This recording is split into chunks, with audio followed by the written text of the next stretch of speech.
Kamarudin Simanjuntak selaku kuasa hukum keluarga Brigadir J menyebut Irjen Verdi Sambo telah menikah secara siri dengan seorang perempuan.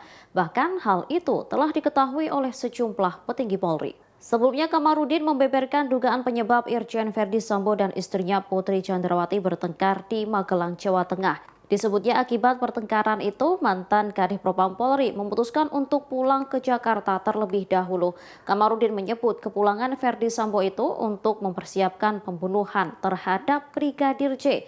Ia kemudian mengaku dirinya mendapatkan informasi Verdi Sambo telah menikah siri dengan seorang perempuan. Diduga keduanya dinikahkan oleh seorang rohaniawan. Pernikahan antara Verdi Sambo dengan si cantik itu, kata Kamarudin, telah diketahui oleh Direktur Tindak Pidana Umum Bareskrim, Direktur Tindak Pidana Ekonomi Khusus Bareskrim maupun Kabareskrim Polri. Kendati demikian, Kamarudin mengaku tak tahu siapa sosok perempuan tersebut. Kamarudin mengatakan pernikahan Verdi Sambo dan si cantik diizinkan lantaran Sambo beralasan hubungan rumah tangganya dengan Putri Chandrawati sudah tak harmonis lagi. Lantaran sudah dianggap seperti ibunya sendiri, Brigadir J lantas memberitahukan hal itu kepada Putri. Setelah menerima kabar itu, Kamarudin mengklarifikasi kepada sejumlah pihak. Ia kemudian meminta agar rohaniawan itu ditangkap.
Demikian informasi kali ini, nantikan informasi terbaru lainnya.